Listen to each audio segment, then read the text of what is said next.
There's a story that Imam Ibn Sa'ad mentions in his Tabaqat, a great scholar by the name of Maymun ibn Mihran. So Maymun used to write for Umar ibn Abdul Aziz, righteous man. He lost his eyesight, so he told his son, take me to Hasan al-Basri. I want to sit with that man. I need to talk to him. He said, because I find in my heart some illness. My heart is not as it used to be. So he took him, his son, grabbed his father by the hand, and he took him to the house of Hasan al-Basri, rahimahullah ta'ala.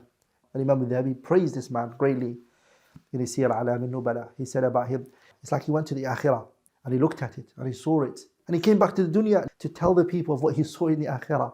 That's how Hasan al-Basri was. And if you look at his statements, rahimahullah ta'ala, it's like it's a hadith. Hasan al-Basri's statements is similar to the statements of the Prophets.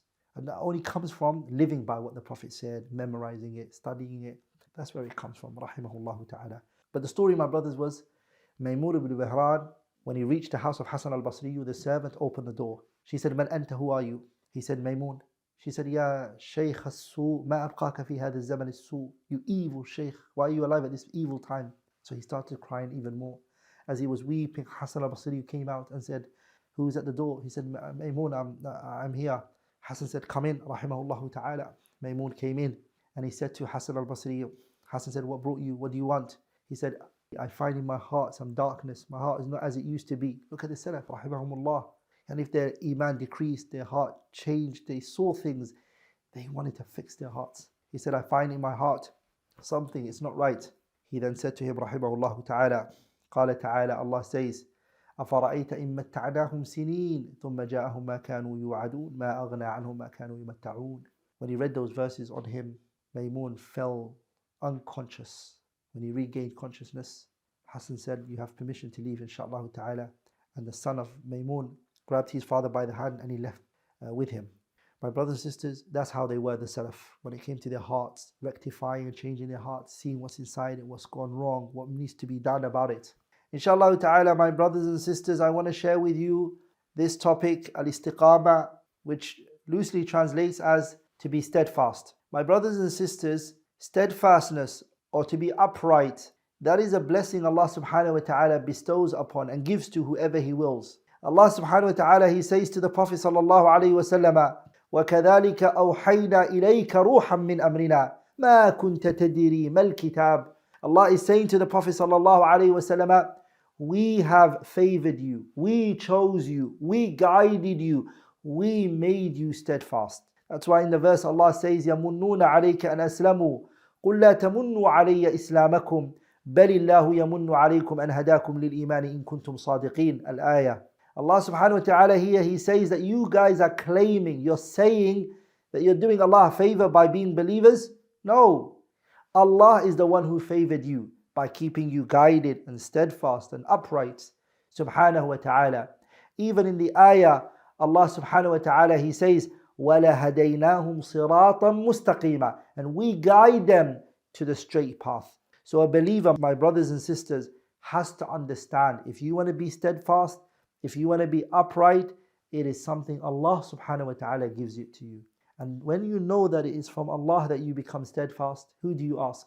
You ask Allah subhanahu wa ta'ala. That's why the Prophet sallallahu alayhi wa sallam, his qiyamul layl, he would start it and he would open it by saying, Allahumma fatir as-samawati wal-ard, alim al-ghaybi wal-shahada, anta tahkumu bayna ibadika fima kanu fihi yakhtalifun, ihdini lima ikhtalifa fihi min al-haqqi bi'idhnik, innaka tahdi man tasha'u ila siratin mustaqim. The Prophet sallallahu alayhi wa sallam would ask Allah for Allah to guide him subhanahu wa ta'ala, for Allah subhanahu wa ta'ala to make him upright. The second point, my brothers and sisters, is what is the reality of al-istiqamah? A lot of people, because they don't understand its reality, they're not able to become steadfast. Abu Bakr radiallahu anhu, he defined what al-istiqamah means. He said istiqamah translates as that the person does not look around the way that the fox does. The fox, it doesn't walk straight, or it doesn't maneuver or doesn't move from point A to point B looking straight. It looks right, left, and it keeps doing that. The person who's steadfast, he's focused. He looks at where he's going. He doesn't look right or left. That was the definition he gave. A group of other imam from the Salaf, they defined istiqamah to mean La ilaha illallah. Al-istiqamah, they said it means La ilaha illallah. is to come with La ilaha illallah, because they said that is what Allah referred to as firmness and steadfastness. So Allah referred to subhanahu wa ta'ala La ilaha illallah as something that is steadfast, yani upright. So the person who comes with La ilaha illallah is someone who is firm and upright.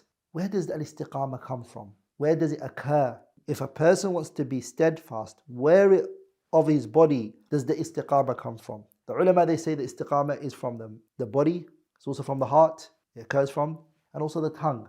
The heart, the famous hadith, إِنَّ الْحَلَالَ بَيِّنٌ وَإِنَّ الْحَرَامَ بَيِّنٌ وَبَيْنَهُمَا أُمُورٌ مُشْتَبِهَاتٌ لَا يَعْلَمُهُنَّ كَثِيرٌ مِنَ النَّاسِ. So in that hadith, the Prophet ﷺ, he told us that there is an organ inside the human body.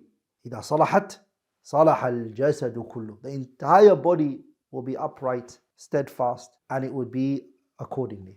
But if that organ is corrupt, then the entire body will follow in corruption and misguidance. And that organ is what? It's the heart. The heart, my brothers and sisters, is the place Allah looks at. In the hadith in Sahih Muslim, in hadith Abi Hurairah, Allah does not look at your physique, but what He looks at is your heart and your actions. So the heart, my brothers and sisters, is where istiqamah originates from. It's where it originally comes from. He used to say, Abu Hurairah, that the heart is the king of the body. If the heart is upright and it's steadfast, the entire body is. And if the heart is corrupt, so is the whole entire body. So you want to be steadfast, right?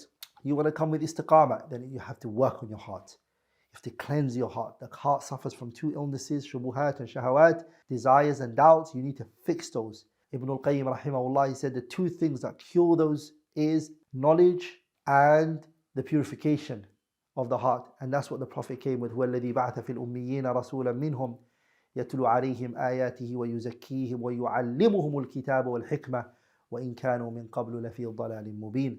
That the Prophet came sallallahu alayhi wasallam to give the people what? Two things. Knowledge. The knowledge removes the doubts.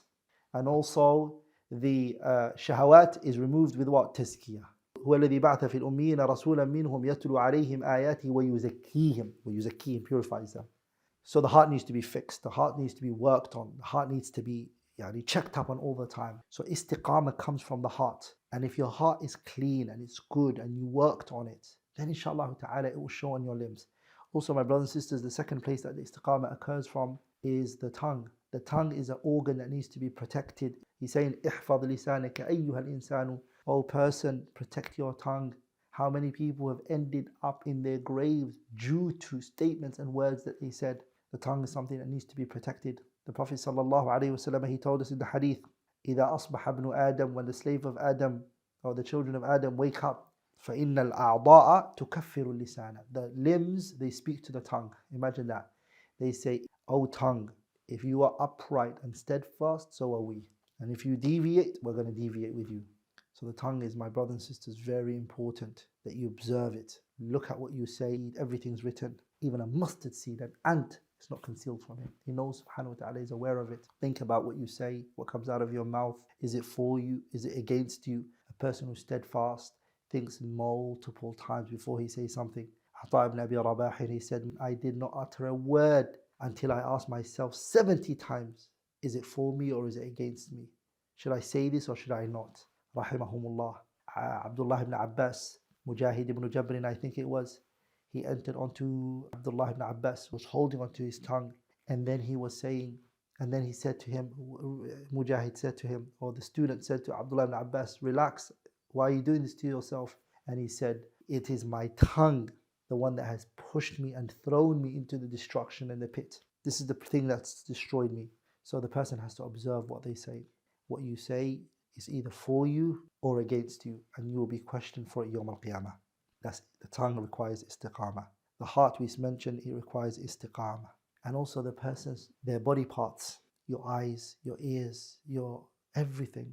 The Prophet ﷺ said to the Sahabas, be shy of Allah the way He deserves to be shy of. They said, Ya Rasulullah, Alhamdulillah, we are shy of Allah. The Prophet ﷺ, he said, the person who is shy of Allah protects their head and everything that's on it, and the stomach and everything that is in it. And he remembers death the day he will return back to who? Allah subhanahu wa ta'ala. Hifdhul ra'si, the head and everything that's on it. Meaning your ears, don't listen to that which is haram. Eyes, don't look at what's haram. And the tongue, which we already spoke about. And also what you consume, what you put into your body, what you eat, also is something you need to be cautious of. We all know the famous hadith, رجل يطيل السفر أشعث أغبر يمد يديه إلى السماء يا رب يا رب ومطعمه حرام وملبسه حرام وغذي بالحرام فأنى يستجاب لذلك. The man was a traveler. His dua should have been accepted. But the reason why it wasn't accepted is because he consumed haram. He wasn't steadfast. He wasn't upright. My brothers and sisters, you all know the verse. إِنَّ الَّذِينَ قَالُوا رَبُّنَا اللَّهُ ثم استقاموا تتنزل عليهم الملائكة ألا تخافوا ولا تحزنوا. Allah here tells us, إِنَّ الَّذِينَ قَالُوا رَبُّنَا اللَّهُ. Those who said Allah is my Lord or Allah is our Lord. That's not enough. That's not enough. You can't just say it. What is needed? ثُمَّ اسْتَقَامُوا, and they're steadfast. When the man came to the Prophet ﷺ, he said, say to me a statement regarding Islam that I don't ever have to ask anyone after you. What did the Prophet say to him? قُلْ آمَنْتُ بِاللَّهِ ثُمَّ اسْتَقِمْ, he said to him. Say Allah is my Lord and be steadfast. So you can't just say I believe in Allah and you don't show it on your limbs.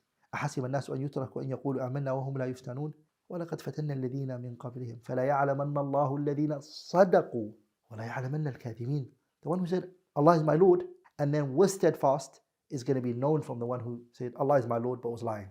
ولا يعلمن الله الذين صدقوا. The one who's telling the truth. وَلَا يَعْلَمَنَّ الْكَاذِبِينَ. Allah will know the one who's lying. That's what the Mufassirin said that the verse means. And my brothers and sisters, if we are steadfast, Allah subhanahu wa ta'ala will give us everything. وَأَن لَوْ اسْتَقَامُوا عَلَى الطَّرِيقَةِ لَأَسْقَيْنَاهُمْ مَاءً غَدَقًا. If they are steadfast upon the path and they are steadfast upon the way Allah subhanahu wa ta'ala sanctioned for us, لَأَسْقَيْنَاهُمْ مَاءً غَدَقًا. Allah says, I will send rain. The drops of that rain will be big. Meaning, Allah will give us vegetations and water. And Allah subhanahu wa ta'ala will give us rizq. Subhanahu wa ta'ala, وَلَوْ أَنَّ أَهْلَ الْقُرَىٰ آمَنُوا وَاتَّقَوْا لَفَتَحْنَا عَلَيْهِمْ بَرَكَاتٍ مِّنَ السَّمَاءِ وَالْأَرْضِ. Allah will give them barakah, good.